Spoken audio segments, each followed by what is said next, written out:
माझ्या चॅनलमध्ये तुमचं सगळ्यांचं स्वागत आहे। चला आज आपण नाही का ढोकळ्याची रेसिपी शिकूया। चला तर सुरुवात करूया। मी एक कुकर घेतलं, कुकरमध्ये 1 ग्लास पाणी टाकलं, 1 ग्लास पाणी टाकून ते उकळायला ठेवलेलं आहे। आता आपण एका भांड्याला तेल लावून घेऊ।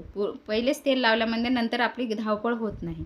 तेल लावून चांगलं ग्रीस करून घेऊ भांड्याला, ज्या भांड्यामध्ये आपल्याला हे करायचं आहे, ढोकळा करायचा आहे। आता ढोकळा तयार करण्यासाठी 1.5 वाटी आपण इथं बेसन पीठ घेतलेलं आहे, चवीनुसार मीठ घेतलेलं आहे, थोडी किंचित हळद घ्यायची। हळद घेतल्यानंतर आपण त्याच्यात थोडंसं हिंग 2 चम्मच साखर घ्यायची, साखर टाकायची 2 चम्मच आणि थोडं हिंग घ्यायचं। आता हे बॅटर आपण नाही का याच्यामध्ये एक मिरची टाकायची। मिरचीचं कसं ऑप्शनल आहे, आपण टाकू पण शकतो, नाही टाकलं तरी चालते। आता एका लिंबाचा रस टाकायचा। 1.5 वाटी बेसनाला 1 वाटी पाणी घ्यायचं। आता आपण हे मिक्सरला फिरून घ्यायचं, चांगलं मिक्सरला फिरून घेतलं। फिरून घेतल्यानंतर एका भांड्यामध्ये काढायचं। हे अशा प्रकारे याची कन्सिस्टन्सी होते, जास्त घट्ट पण नाही आणि जास्त पातळ पण नाही, ह्या प्रमाणात योग्य। आता याच्यात आपण 2 चम्मच तेल टाकून घ्यायचं।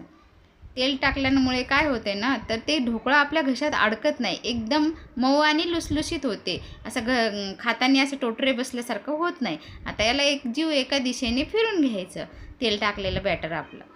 आता तेल टाकल्यानंतर त्याला असं चांगलं मिक्स केल्यानंतर त्याच्यामध्ये एक इनो शॅशे आहे ना, आपला इनोची पाऊच, ती टाकायची। ती टाकल्यानंतर त्यात थोडं पाणी टाकायचं, ते एकदम ॲक्टिव्ह होते। आता अशा प्रकारे आपण त्याला फिरून घ्यायचं। फिरवल्यामुळे काय होतंय ना, फास्ट फिरवायचं, त्यामुळे ते बॅटर आपलं एकदम फ्लफी होते, लवकर फिरून घ्यायचं ह्या प्रकारामध्ये। आता आपलं जे बेसन पीठ आहे त्याच्या दुप्पट होते। आता इथची प्रोसिजर आपल्याला फास्ट करावं लागते, कारण हे बॅटर पटकन आपण तेल लावलेल्या भांड्यामध्ये काढून घ्यावं लागणार आहे आपल्याला, म्हणूनच तर आपण पहिले तेल लावून घेतलेलं आहे ना भांड्याला। आता हे बघा, हे अशा प्रकारे लगेच आपण काढून घ्यायचं त्याला, एका जे तेल लावलेलं भांडं आहे त्याच्यामध्ये, आणि अशा प्रकारे आता त्या भांड्याला थोडं टॅप करायचं। टॅप केल्यानंतर लगेच त्याला उकळत्या पाण्यामध्ये ठेवायचं स्टँडवर। आणि आता आपण त्याला नाही कुकरमध्ये ठेवलं ना, त्यामुळे कुकरचं झाकण लावून घेणार आहे। झाकण लावताना एक काळजी घ्यायची की जेणेकरून आपण ती विसरणार नाही, त्याचं शिट्टी काढून ठेवायची।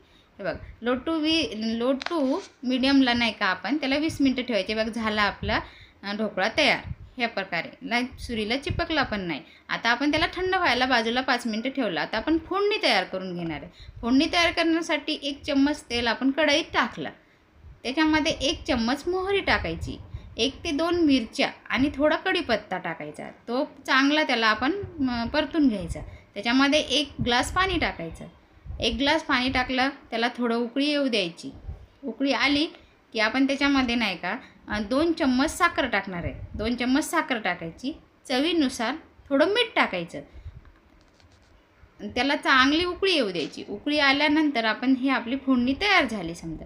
आता आपण बघा, हे आपला ढोकळा चांगला मोकळा लगेच सोडतोय ना, ते चिटकला नाही, त्याचा अर्थ आपला ढोकळा एकदम परफेक्ट झाला। एका डिशमध्ये आपण त्याला पलटी करून घेणार आहे। आणि आता बघा, या प्रकारे आपण काढून घेतला ढोकळा। आता त्याला आपल्याला हव्या तशा प्रकारामध्ये आपण त्याचे पीस करून घेणार आहे, छोटे छोटे। बघा मैत्रिणींनो, हे पीस कट करतानाच तो ढोकळा एकदम आपला असा खाली दबतोय, म्हणजे स्पंज कसा खाली दबतो हाताने प्रेस केल्यावर, त्या प्रकारामध्ये। आता ऑलमोस्ट आपला ढोकळा पूर्ण तयार झालेला आहे आणि एकदम छान आणि व्यवस्थित, कुठेही काही कमी जास्त झालेलं नाही। ह्या प्रकारात केला ना मैत्रिणींनो, तुमचं काही चुकणारच नाही, किती नवीन शिकणाऱ्या असल्या तरी। आता आपण त्याच्यावर फोडणी टाकून घेणार आहोत। बघा, किती छान आहे, कुणीच असं कधीच कमी आहे। बघा, आपण एक पीस काढून बघितला, त्याला किती छान जाळी आली, बघा एकदम असा दबतो। बघा किती छान। मैत्रिणींनो, माझा व्हिडिओ आवडला तर लाईक, शेअर, सबस्क्राईब